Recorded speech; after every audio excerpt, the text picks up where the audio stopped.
नमस्कार, बहुत स्वागत है आपका। आप देख रहे हैं इंडिया टीवी। आपके साथ मैं हूं ज्योत्सना पाटनी। इंडिया टीवी में हम अक्सर योग की बात करते हैं। आप लगातार देखते होंगे कि सेहत के प्रति किस तरह से इंडिया टीवी स्वामी रामदेव के साथ मिलकर काम कर रहा है और उसी सिलसिले को हम इस प्लेटफॉर्म पर भी आगे बढ़ा रहे हैं।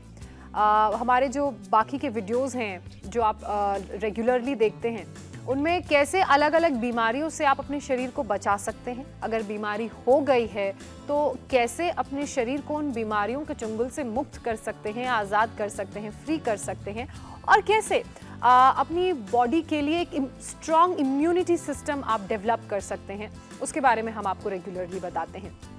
अब देखिए, जिस तरह का लाइफस्टाइल हम लोग जीते हैं या जिस तरह का हमारा जॉब प्रोफाइल है, उस कारण भी बहुत सारी दिक्कतें हमारे शरीर में आती हैं।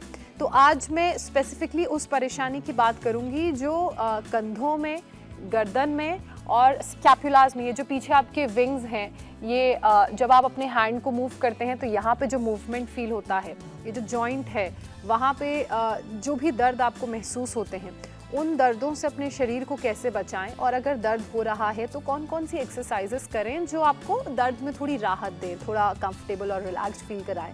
और रेगुलरली अगर आप इन एक्सरसाइजेस को करेंगे तो ये आपके शोल्डर्स को, आपकी नेक को, आपकी स्कैपुलास को स्ट्रेंथ भी प्रोवाइड करेंगे। सिर्फ स्ट्रेंथ ही नहीं बल्कि मोबिलिटी और फ्लेक्सिबिलिटी भी प्रोवाइड करेंगे।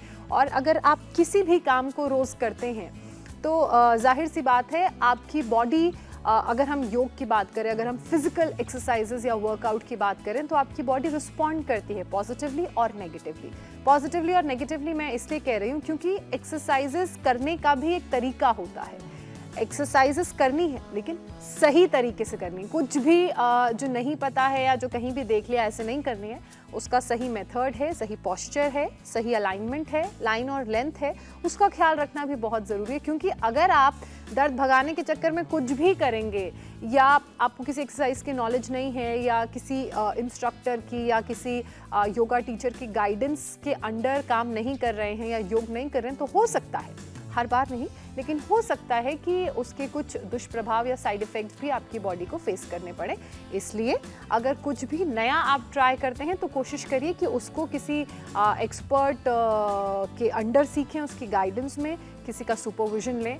और उसके बाद जब आपको ऐसा लगता है कि आपको ये वर्कआउट या योगा या ये एक्सरसाइज या कह लीजिए अगर आप स्ट्रेंथ ट्रेनिंग कर रहे हैं, आपको वो सब कुछ करना अच्छे से आ गया है, तो ही इंडिपेंडेंटली करें। वरना कुछ भी अगर आप पहली बार ट्राई कर रहे हैं तो एक्सपर्ट के सुपरविजन में करें। और मैं आज आपको यही बताने वाली हूँ कि कैसे आप अपने शोल्डर्स को, अपनी नेक को और अपने स्कैपुलास को मजबूत बना सकते हैं और पेन फ्री बना सकते हैं। तो आइए कुछ मैं आसान सी एक्सरसाइजेज, आसान से आसन आपको बताऊंगी। इन आसनों को करके आप ना सिर्फ अपने शरीर के ऊपरी हिस्से को फ्लेक्सिबल, स्ट्रॉन्ग और मोबाइल बना सकते हैं बल्कि बीमारियों से भी बचा सकते हैं। तो आइए करते हैं एक्सरसाइजेज और आसनों की शुरुआत करते हैं कुछ आसान सी बेसिक वार्म अप एक्सरसाइजेस के साथ। जैसे हम वार्म अप करते हैं तो हमारी बॉडी धीरे धीरे प्रिपेयर होती है। और साथ ही अगर आप लोग में से कुछ ऐसे हैं जिन्होंने कभी वर्कआउट या एक्सरसाइजेज नहीं की हैं, या कुछ लोग ऐसे भी हैं जिनको एक्सरसाइज किए हुए या जिम जाए हुए थोड़ा सा टाइम हो गया है, बॉडी थोड़ी सी स्टिफ है, तो उन सब के लिए वार्म अप करना बहुत ज़रूरी है। हालांकि वो लोग जो रेगुलरली एक्सरसाइज करते हैं उनके लिए भी वार्म अप करना बहुत ज़रूरी है। और साथ ही वार्म अप आपकी बॉडी को प्रिपेयर करती है एडवांस लेवल की एक्सरसाइजेस के लिए, आपके जॉइंट्स को स्मूदन करती है, जो स्टिफनेस आ जाती है, जो सोरनेस आपके जॉइंट्स में आ जाती है, उनको धीरे धीरे दूर करती है। कोई भी एक्सरसाइज अगर आप एक झटके में करेंगे विदाउट वार्म अप, अगर आप पावर योग करेंगे या फिर डिफिकल्ट आसन करेंगे तो भी आपकी मसल इंजरी हो सकती है। तो ऐसे में अपनी बॉडी को, अपने जॉइंट्स को लुब्रिकेट करना बहुत ज़रूरी है ताकि मूवमेंट अच्छे से हो सके। तो वार्म अप यही करता है, बॉडी में फ्लेक्सिबिलिटी लाता है, बॉडी को डिफ़िकल्ट आसन या एक्सरसाइजेस के लिए प्रिपेयर करता है और थोड़ा सा बॉडी में हीट प्रोड्यूस करता है, ल्यूब्रिकेशन करता है जॉइंट्स का। तो सबसे पहले कुछ बेसिक वार्म अप एक्सरसाइजेस और आसन्स मैं आपको बताने वाली हूँ। मिक्स है, एक्सरसाइज और योगा का मिक्सअप है। तो सबसे पहले आप अपने दोनों हाथों को सामने इस तरह से खोल लीजिए और दोनों हाथों को ऐसे मुट्ठी बना लीजिए, फिस्ट बना लीजिए। उसके बाद open your fist, close your fist, ये मूवमेंट रहेगा। अगर आप फील करेंगे कि आप क्या कर रहे हैं, फोकस्ड होकर करेंगे, तो आपको एहसास होगा कि ये पूरा यहाँ पे काम हो रहा है, आपकी पूरी मसल्स पे काम हो रहा है। देखिए आपने हाथ ओपन किया, यहाँ पे आपको फील होगा।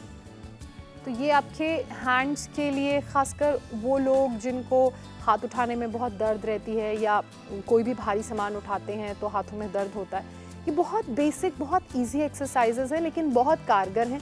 लेकिन तभी जब आप इन्हें रेगुलरली करेंगे। रोज़ करना बहुत ज़रूरी है।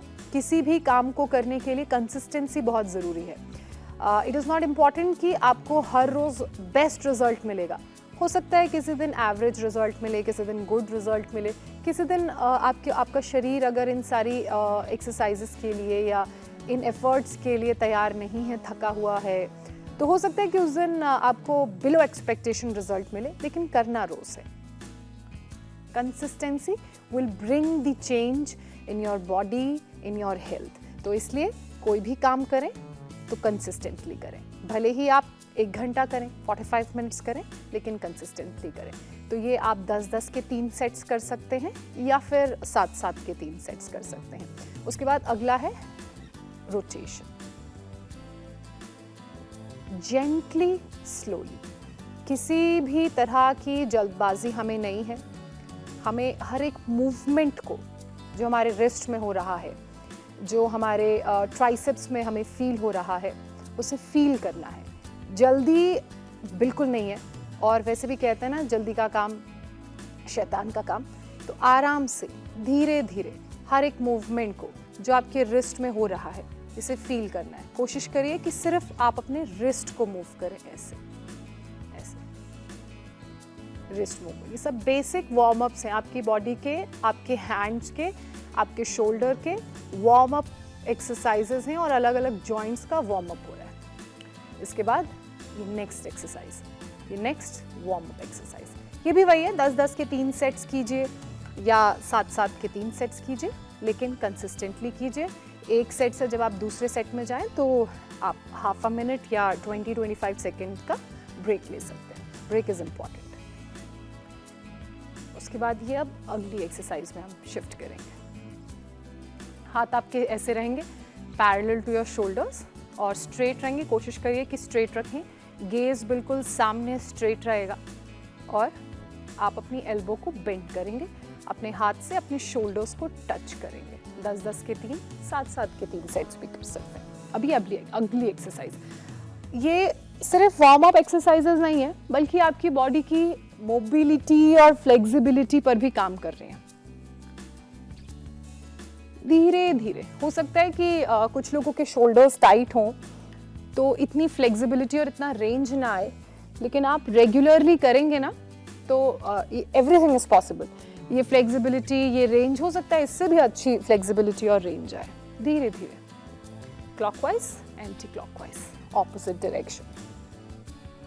आपके हाथ शोल्डर्स पे रहेंगे और आप धीरे से इन्हें रोटेट करेंगे, दोनों शोल्डर्स को। आप चाहें तो एक हाथ को भी ऐसे रोटेट कर सकते हैं। अगर दोनों आपसे एक साथ नहीं हो रहे हैं, आपको बहुत दर्द या बहुत पेन हो रहा है, तो धीरे धीरे आपने सर्कल बनाना है।